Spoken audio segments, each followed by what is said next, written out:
하나님 말씀 민수기 29장 12절부터 40절까지 말씀. 일곱째 날 15째 날에는 너희가 성회로 모일 것이요 아무 일도 하지 말 것이며 이래 동안 여호와 앞에 절기를 지킬 것이라. 아멘. 가을 절기는 나팔절로 시작해서 나팔절, 대속제일, 장막절 이렇게 되어 있습니다. 한번 따라합시다.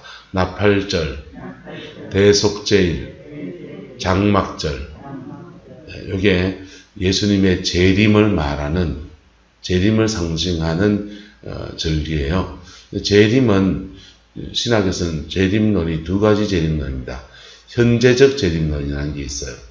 현재적 재림론은 뭐냐면 6월절에 주님 돌아가시고 오순절에 성령이 임해서 이 땅 가운데 주님이 지금 계시다라는 겁니다. 어떻게? 부활하신 주님이 성령으로 오셔서 영으로 이 땅 가운데 계시다 이거예요.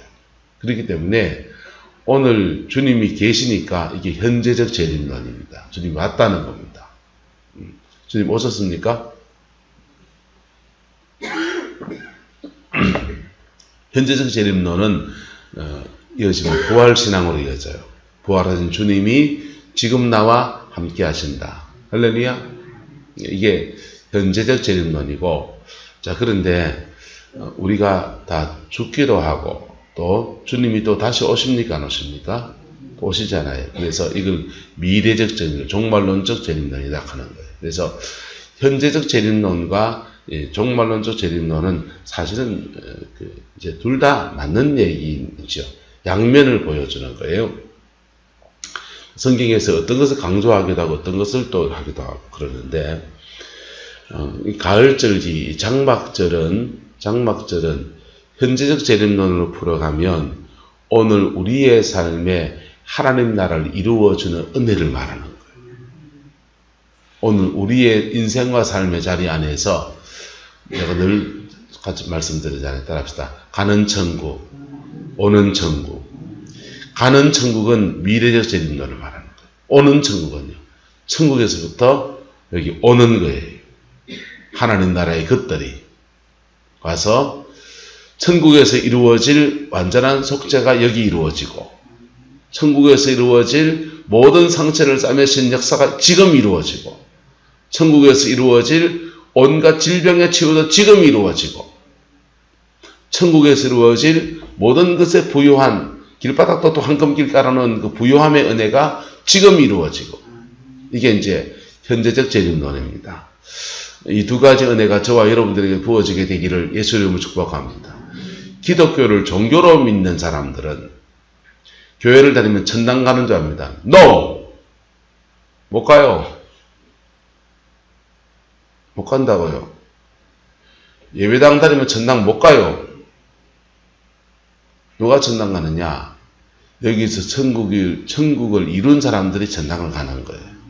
우리 안에 천국의 지점이 있어야 됩니다. 할렐루야. 그래서 제가 집요하게 중생해야 된다는 얘기하는 거예요. 네. 예수님 안에서 주님을 만날 때 우리는 속죄가 이루어져요. 속죄가 이루어지면서 하나님으로부터 의롭다 여김을 받습니다. 완전히 의로워진 건 아니에요. 하지만 주님이 의롭다고 여겨주시는 거예요. 이신더의라고 합니다. 그래서 믿음으로 의롭다 하는 진리. 근데 이건 주님과 만났기 때문에 우리에게 이루어진 천국의 한 모습을 말해주는 거라. 그래서 구원에는, 성경에서 구원은 여러 가지 단면으로 말하는 거. 왜? 하나님 나라의 일은 우리 인간의 언어로 하나로 말하기가 쉽지 않은 얘기이기 때문에 이런 측면 저런 측면을 다양하게 얘기하는 거라. 그래서 이신덕이라고 하는 로마서의 구원론이 있고, 야고보서는 이신덕이 믿음으로 어려워졌으면 삶으로 나타나야 될 거 아니냐. 예수 믿는 증거가 삶으로 나타나야 될 거 아니냐. 안 나타나면 죽은 믿음이다. 그 죽은 믿음은 천당 못 간다. 야고보서가 말하는 거예요. 그래서 믿음과 행함이 하나 되어야 된다. 이런 얘기하면서 신학계에서 논쟁이 생기는 거예요. 근데 요한복음의 구원론은 따라서 네가 거듭나야 하리라. 요한복음의 구원론은 중생해야 된다는 거. 근데 이 세 가지 믿음과 행함, 중생, 이거는 한 가지를 세 측면에서 얘기해 주는 거라. 한 가지가 뭡니까? 따라서 예수 만난 사건. 예수 만난 사건. 내가 내 인생의 아픔과 눈물 때문에 교회에 나왔다가, 돈 때문에 나왔다가, 어떤 사람 연애하러 나옵니다. 연애하러 나왔다가. 뭐 이런저런 것 때문에 교회에 나왔다가 말씀을 듣다가 보니까 아이고 예수님 나 위해 죽은 게 진짜인가 보대 하다가 자신의 죄를 하나님 앞에 하나하나 고백하다가 중생하는 것. 예수 만나는 것. 예수 만날 때 성령이 내 안에 쑥 들어오셔서 내가 천국의 지점이 되어버리는 거예요. 네? 천국의 본점은 어디 있고요? 저 있고. 본점은 저 있고 난 지점인 거예요. 그래서 이래봬도 우리가 천국의 지점이시다. 할렐루야. 저와 여러분들은 하나님의 백성입니다. 할렐루야. 하나님의 자녀인 것입니다. 그래 그 사람들이 천국의 지점이기 때문에 영이 살아있으니까 살아있는 그 영이 천당에 가는 소망 가운데서 남은 인생을 살아가는 교회를 기독교를 종교로 택한 사람들은 불교라는 종교를 택했듯이 교회라는 종교를 택해서 교회에 출석하면 구원받을 가능성이 있는 거예요. 뭐 할 가능성이 있다고요? 구원받을 가능성이 이 예배당 바깥에 있는 사람도 좀 더 많아진 거예요. 왜 많아졌냐? 말씀을 듣잖아요. 찬송을 부르잖아요. 하다 보면 진정한 주님과의 만남이 이루어질 가능성이 있다 없다. 좀 더 높아지는 거지. 그래서 구원의 역사는 하나님이 하시는 거기 때문에 근데 이렇게 구원받은 사람들이 그의 인생에 천국 같은 삶을 살아가는 데 있어서 가장 중요한 게 뭐냐 하면 바로 십자가와 성령의 역사입니다.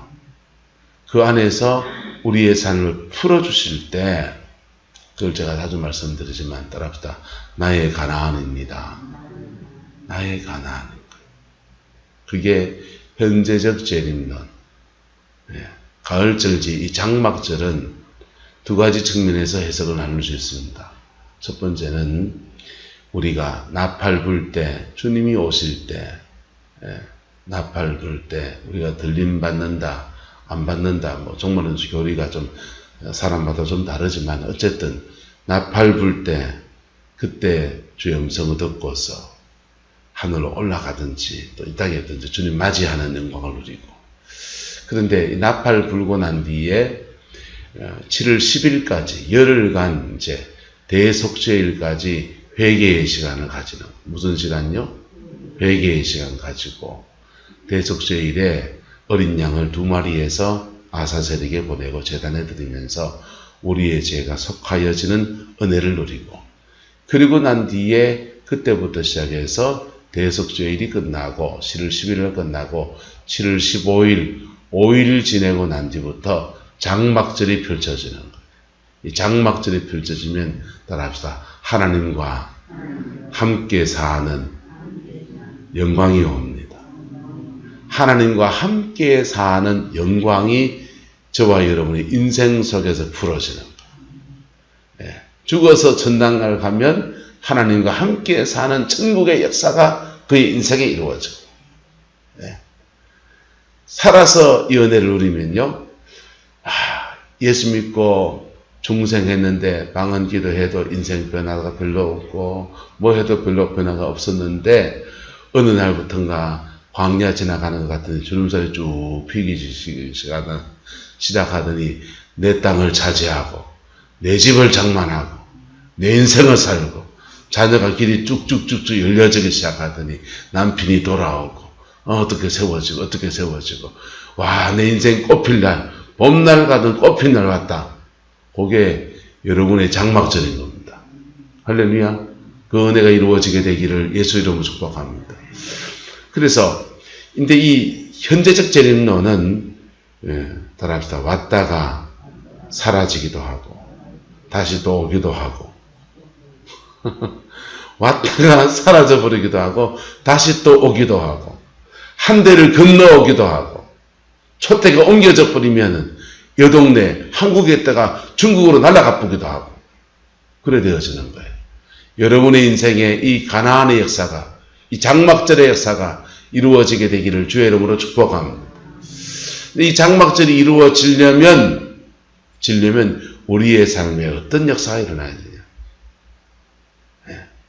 장막절은 각각 다 달라요. 장막절이 이루어지면 여러분의 인생에 장막절이 이루어지면 어떤 은혜가 주어지느냐. 따라합시다. 하나님과 친한 자기 능력보다 뛰어난 베드로전서 1장 말씀에 2장 말씀에 너희를 불러 어두움에서 불러내어서 기이한 빛에 이르게 하신 하나님이라는 말씀을 합니다. 근데 이 기이한이라는 뜻의 헬라어로 스마토스라는 단어를 사용합니다. 근데 스마토스는 두 가지 뜻이 있는데 하나는 자기 능력보다 뛰어난 뭐한요? 자기 능력보다 뛰어난 능력이 나타나는. 또 하나는 하나님과 뭐한? 친한. 그래서 하나님과 친한데 자기 능력보다 뛰어난 능력이 나타나요. 기업인이 하나님의 이 장막 안에 하나님의 은총석이 이렇게 머물면요. 기업하는 데 대해서 하나님이 자기 능력보다 뛰어난 역사를 허락하시는 거예요. 이게요. 종교인이, 목회자가 이 장막에 이런, 영적인 장막에 이런 사람이 딱 목회를 하면 말씀을 전하는데 설교의 말씀 안에 자기 능력보다 뭐한? 뛰어난, 자기 능력보다 더 뛰어난 능력이 풀어지고 자기 재능보다 더 강력한 재능의 역사가 나타나. 그리고 심지어는 여기다가 하나님이 없던 성령의 은사를 더하셔서 성령의 은사와 능력도 풀어주시고 그게 하나님 나라가 그의 영혼 안에 임한 사람들에게서 이루어지는 역사인 것입니다. 할렐루야. 저와 여러분의 인생 가운데서 그 은혜가 풀어지게 되기를 예수 이름으로 축복합니다. 예수 믿는 사람은 맨날 찌질이 구상하고 사는 게 아니에요. 그 고난과 광야 같은 시간도 지나가지만 어느 순간부터인가 하나님이 자기 능력보다 뛰어난 역사를 주셨어요. 어떤 사람은 물질의 역사로, 어떤 사람은 신유의 역사로, 어떤 사람은 주를 전가하는 역사로 다양하게 하나님이 그를 사용하시는 거예요. 할렐루야. 그 은혜가 저와 여러분과 우리 성광교회 가운데 이루어지게 되기를 예수님의 이름으로 축복합니다. 그렇게 이루어지면요. 목사는 설교 좀 신실하게 해야 되죠. 그런데 그 설교할 때 성령이 확 역사하기 시작합니다. 찬양도 신실하게 찬양도 해야 되죠. 그런데 음악을 잘해서 깨꼴 하는 것과 다른 찬양할 때 성령이 확 임하셔서 마음을 다 열어주시고 풀어주시고 그렇게 하시는 거예요. 자기 능력보다 뛰어난 역사예요. 할렐루야. 그 은혜가 이루어지게 되기를 주의 이름으로 축원합니다. 옛날에 삼성전자에 황 무슨 사장님이 계셨습니다. 이분이 KT의 회장으로 있다가 이제 은퇴를 아마 하셨죠. 그런데 이분이 그 삼성전자에 재임할 때 황해 법칙이라는 신화를 이뤘어요.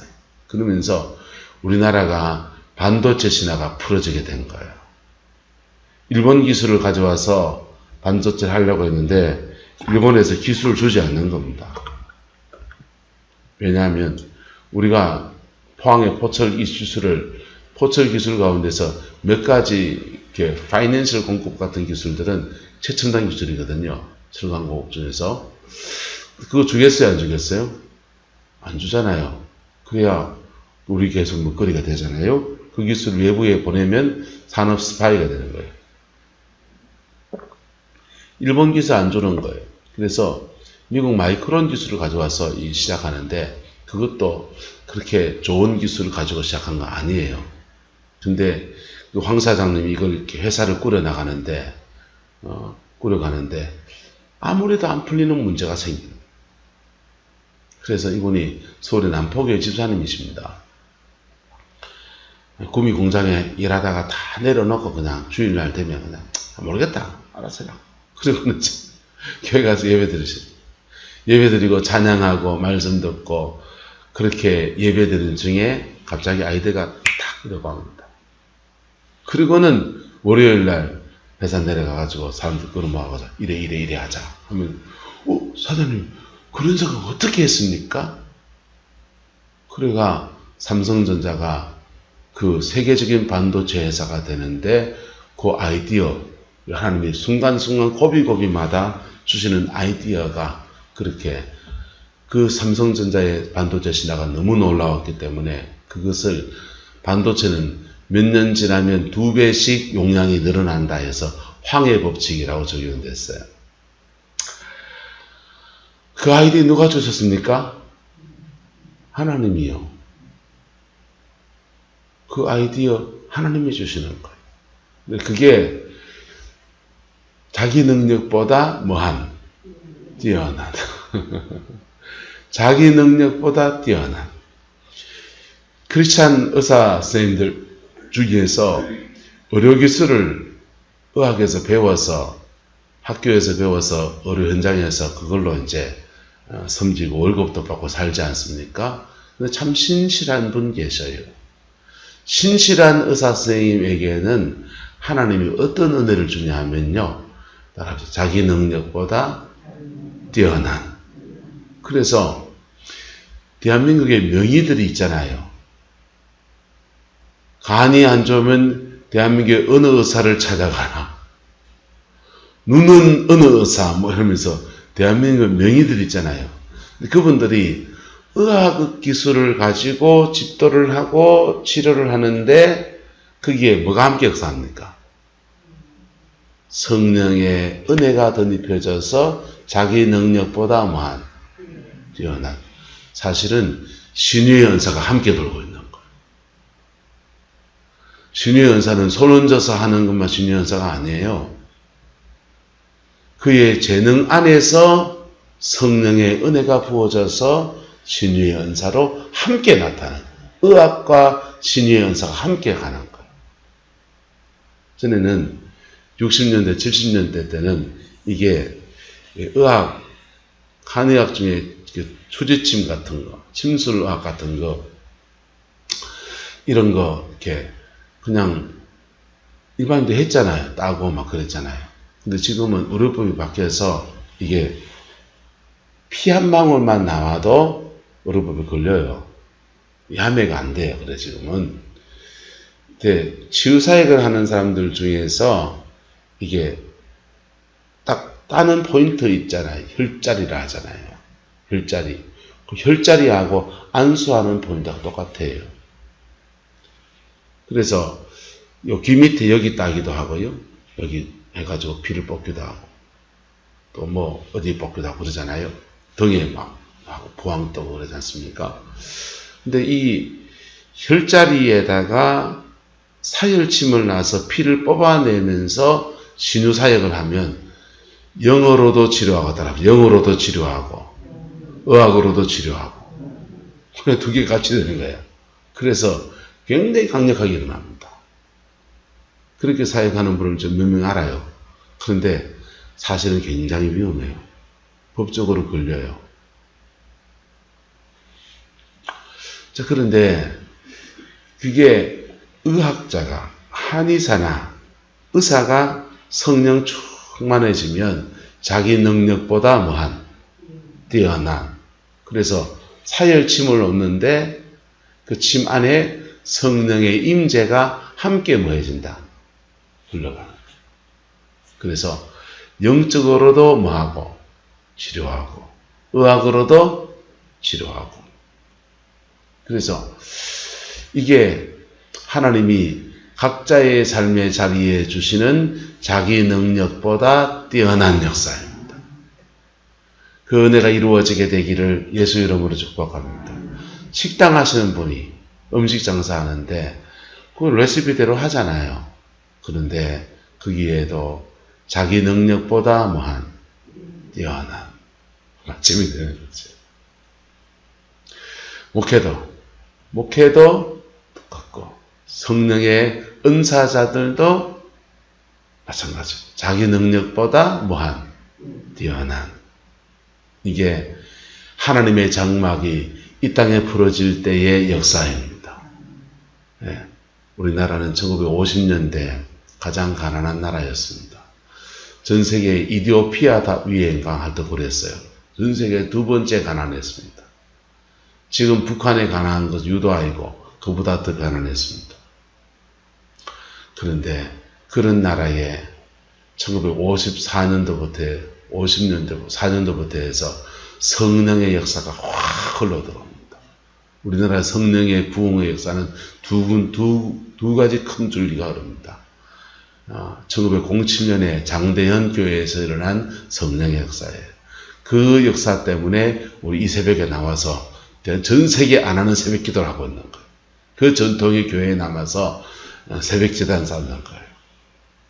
근데 1954년에 김천의 용문산 기도원에서 일어난 기도원 운동의 영향 안에서 성령의 역사가 두 번째 부흥의 역사가 일어납니다. 용문산 기도원의 부흥의 역사 가운데서 그 양산의 감림산 기도원 만들어졌어요. 흥에 저 가면은 봉자산 기도원이라고, 흥에가 아니고 저기 어디죠? 저기 안강저 가면은 봉자산 기도원이라고 있습니다.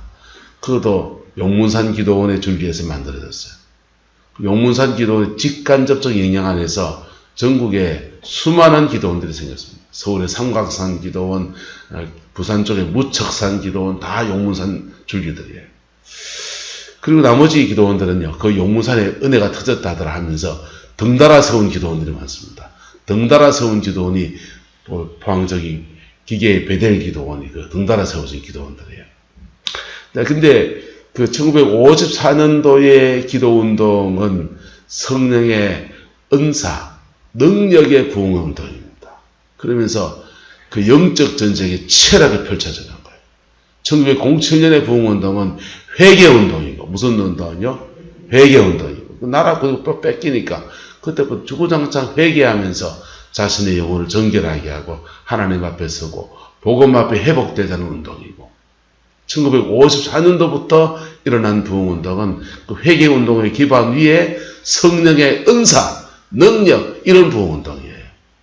근데 이 두 가지 유산은 너무나 소중한 유산이에요. 할렐루야. 그렇게 성령의 은사, 능력이다 보니까 뭐하고 부딪히냐? 마귀의 능력, 마귀의 세력과 부딪히는 거예요. 그래서 첫 번째 부흥운동은 우리가 회개하는 운동이고, 두 번째 부흥운동은 영적 전쟁이 자꾸 펼쳐지는 거예요. 무슨 전쟁이요? 영적 전쟁. 대구의 조암산 기도원, 용문산 기도원 부흥운동 때문에 생겨난 거예요. 그것 때문에 대구가 제2의 예루살렘이 되어버린 거예요. 그런데 이 부흥운동이 너무나 소중한 것은 영적 전쟁이 펼쳐지는데, 마귀가 잡고 있는 각양의 세력들에 대해서 영적 전쟁이 일어난 거예요. 경제를 잡고 있는 영들과 싸우니까 가난이 떠나가고 이 땅 가운데 회복이 이루어지는 거예요. 질병 잡고 있는 영들과 싸우니까 신유의 역사가 이 땅 가운데 풀어져서 병자가 낫고 수많은 은사자들이, 치유사들이 일어나게 되는 거예요.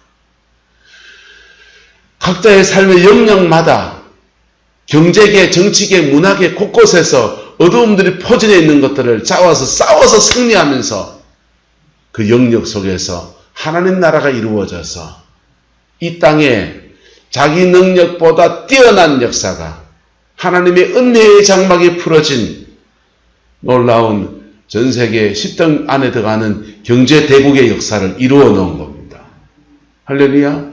이게 두 가지로 풀어놓은 거예요. 따라서 영으로 풀리고 생활이 풀리고, 영으로 풀린 것과 생활 속에 풀어가는 그 악전고투가 함께 어우러지면서 이게 확 확산된 거라.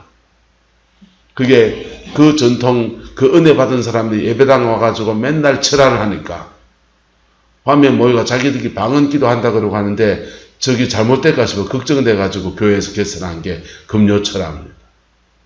금요철화. 일주일에 한 번만큼은 목사님의 지도 안에서 함께 기도하고 교회가 이걸 건전하게 끌어가 주려고 하다 보니까 금요철화라는 거예요. 옛날 금요철화는 생철화를 하는 거예요. 네, 금요일 날 10시나 12시나 이래 모여가지고는 밤을 꼴딱 세워가지고 기도하는 거예요. 새벽 기도 올 때까지.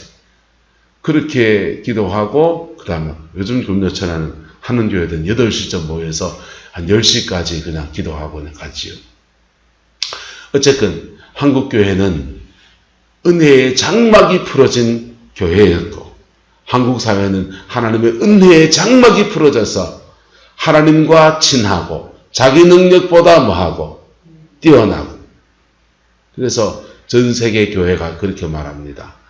이 대한민국이라는 나라는 백인들 세계 말고 얼굴이 까만 사람, 노란 사람들 중에서는 첫 번째 부흥이 늘린 나라다. 맞습니까? 맞습니까? 맞죠. 위대한 유산입니다.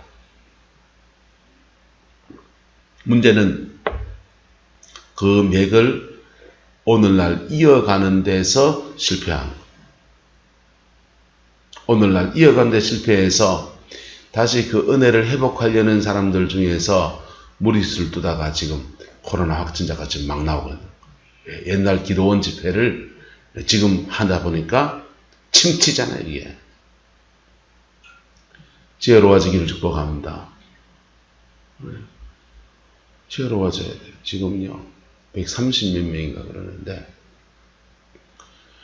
포항 인근에도 그런 치유 집회는 당분간 안 가시는 걸 권합니다.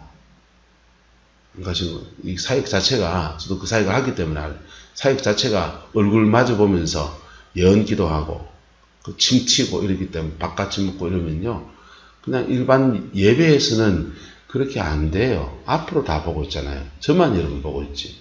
다 마스크 끼고 앞으로 보고 있기 때문에 방향이 치미티도 앞으로 가는 방향이지 얼굴로 튀는 게 아니라고요. 맞아요, 안 맞아요? 그래서 이건 덜 위험해요.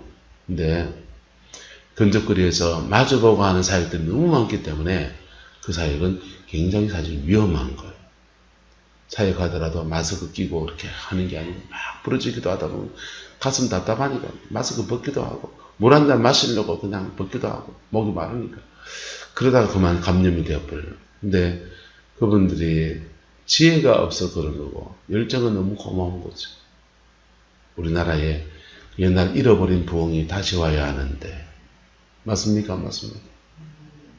그 부흥이 안 오면요 우리나라는 소망이 없어요. 소망이 없어요. 좋은 기업체들은 공장 다 외국에 있습니다. LG가 핸드폰 사업 철수합니다. 그 핸드폰 만드는 공장 경북 구미에 있지 않아요. 베트남에 있습니다. 우리나라 직원들 잘리는 직원들요 80% 이상 연구직들입니다. 박사과정에 있는 사람들이에요. 고급 인력들이에요. 그래서 LG에서 그 사람들은 전환 배치 다른 데 배치한다는 겁니다. 잘려도 누가 잘립니까? 베트남 공장 직원들이 잘리는 거예요.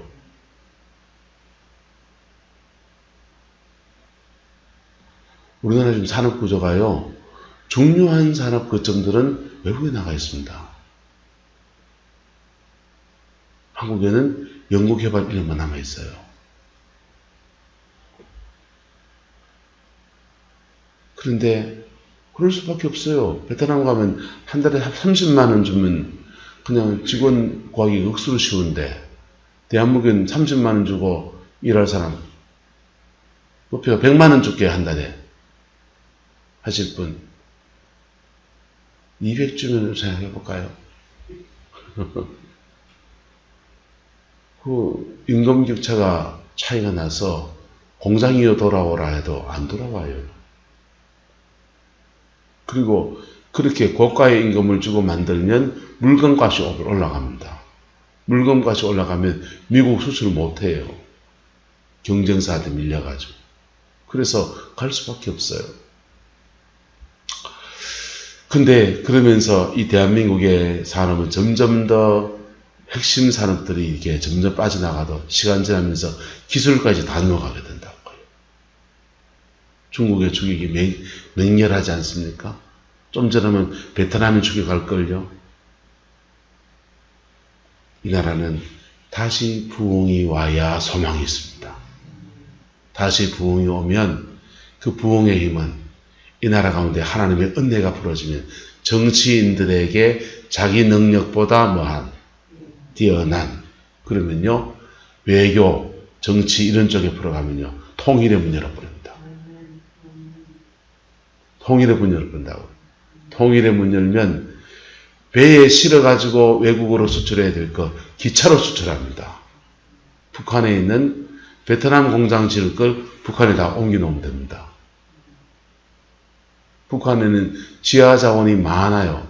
자본이 없고 기술이 없어서 그걸 수출길 말려가지고 그걸 수출을 못해서 그렇지 북한의 지하 자원은 엄청납니다. 철광석 전 세계 1등이에요. 우라름도 나온다. 뭐 북한하고 중국 수역 사이에는 바닷속에 석유도 그렇게 많답니다. 그것을 수출해서 나라를 부강하게 할 수 있는 그 여건이 안 돼서 못하는 거지 자원이 우리보다 많아요. 그래서 하나님이 정치계, 경제계, 외교 쪽에 자기 능력보다 뛰어난 사람들을 세워 심어주셔야 돼요. 의학계에도, 종교계에도, 여기 있는 목사들도 신학교 배운 지식 갖고 목회를 하다가는 큰일 납니다. 필요해요. 그 지식에 성령의 은혜가 입혀져서 특별히 종교 영역에서는 영적인 일이 굉장히 중요합니다. 자기 능력보다 뭐한 뛰어난. 그래서 말 더 잘해진 게 아니고 자기 능력보다 뛰어나서 그 말씀을 전할 때 찬양하고 가정을 돌아볼 때 성령의 역사가 확 흘러나가서 그 영혼을 회복시키고 삶의 문제 가운데서 하나님의 임재가 풀어져야 되는 거예요. 그 은혜가 우리 교회에 있기를 소망합니다. 근데 이 자기 능력보다 뛰어난 역사가 여러분 자녀에게 막 입혀지기 시작하면요. 공부했는데 시험 칠 때 되면은 모르는 것도 깜짝 했던 것들이 막 기억이 다 나는 거예요. 이게요, 하나님의 은혜가 없는 애들이 어떤 특징이 있냐면요, 영적인 방해가 있는 애들이 결정적일 때서 고비를 못 넘어갑니다. 시험 치기 전날 배탈을 쓴 사람이 막 신경이 막 엄청 써가지고 그냥 자기 실력을 못 발휘하는 거예요. 평소에 공부도 안 했지만은 공부 열심히 했는데 인생 열심히 살았는데 근데 결정적인 고비를 못 넘어가요. 사단이 방해하는 인생의 특징이 그렇습니다. 사단이 방해하는 인생의 특징은 그냥 계열받아가지고 막 그런 사람은 그런 사는 게 당연하지. 근데 열심히 하는데 결정적인 순간에 악수를 뜨는 거예요. 악수를 뚫려고 뜨는 게 아니고 이상하게 뚫어지는 거예요. 그게 원수가 방해하는 인생의 특징이에요. 여러분. 근데 하나님의 은혜가 입혀지면요. 결정적인 그 순간에 평강이 임합니다. 결정적인 그 순간에 성령이 길을 잡아주십니다. 결정적인 그 순간에 하나님이 사람 붙여주셔서 너무 하나잡게 회복시켜주고 딱 붙잡아줍니다. 그 은혜가 여러분의 인생에 풀어지게 되기를 축복합니다. 그것은 현재적 재림론은 어떻게 이루어지느냐. 나팔절 하나님의 말씀을 들어야 돼요. 뭘 들어야 된다고요? 하나님의 말씀 듣고 그 말씀 듣는데 잘 된다 뭐 된다 뭐 이런 말이 아니고 회개의 말을 들어요. 그리고 나팔절로 시작해서 대속죄일까지 철저한 회개. 무슨 회개예요? 철저한 회개. 봄절기의 회개는 하나님과 나 사이의 회개를 하는 거예요. 그래서 어린 양의 피가 뿌려지고 성령이 임해서 내 영을 살리는 회개가 일어나는 거예요. 근데 가을절기의 회개는 생활 회개입니다. 무슨 회개예요? 생활회개. 이 사람하고 얽힌 거 회개하고 저 사람하고 얽힌 거 회개하고서 그것을 이웃과의 관계를 회복하고 부부와의 관계를 회복하고 자녀와의 관계를 회복하고 그럴 때 생활회개를 할 때 우리 삶에 이 장막의 역사에 들어가는 은혜가 풀어져요. 봄절기는 우리 영을 살리는 역사가 일어나면 가을절기는 우리의 삶을 풍성케 하시는 은혜가 부어지는 거예요. 그래서 생명도 없고 풍성해지는 역사가 일어나는 겁니다. 저와 여러분 영혼 속에 예수님이 오셔서 양으로 생명을 얻게 하고 더 풍성히 얻게 하시는 그 은혜가 여러분의 인생 가운데 풀어지게 되기를 예수 이름으로 축복합니다. 한 따라 합시다. 예수님은 물에 빠진 사람 건지 놓고 보따리도 단디 챙겨주십니다. 보따리 단디 챙겨주신다고요. 근데 순서도 있고 원리도 있는 거예요. 이 순서와 원리를 따라갈 때 하나님은 여러분의 영혼 안에 예수 생명을 부어주셔서 성령 주셔서 생명 주시고 그리고 우리의 생활과 삶에 회복의 역사를 주셔서 자녀를 회복시키시고 삶의 자리를 회복시키시고 물질을 회복시키시고 몸을 회복시키시고 인생을 풀어주시고 나라와 민족도 풀어주시고 목사는 목회 사역을 풀어주시고 그 은혜가 장막의 역사입니다. 여러분의 역사 안에서 하나님과 함께 이 은혜의 장막이 풀어지는 은혜 있기를 주의 이름으로 축복합니다. 그런 사람이 그렇게 이 땅에서 천국을 누리다가 영원한 천국의 소망 가운데 쑥 들어가는 그 복이 있기를 축복합니다. 기도하겠습니다. 좋으신 아버지 하나님, 오늘 가을절기를 나누었습니다. 우리 성광의 성도들 안에서 이 가을절기의 은총이 이루어지게 인도하여 주시옵소서. 몸이 약한 가정에는 회복의 역사를 주시고 물질의 문제가 막혀있는 가정에는 하나님 풍요의 은총을 주시고 자녀들의 인생 때문에 고민하는 가정에는 하나님이 길을 잡아주시는 은혜가 있게 우리 하나님 역사하여 주시옵소서. 우리가 회개하고 우리가 말씀 앞에 서고 우리가 주의 말씀 앞에 설 때에 하나님이 이를 허락하여 주시옵고 은총으로 역사해 주시옵소서. 여호와께서 함께해 주시기 원합니다. 예수님의 이름으로 축복하며 기도드리옵나이다. 아멘.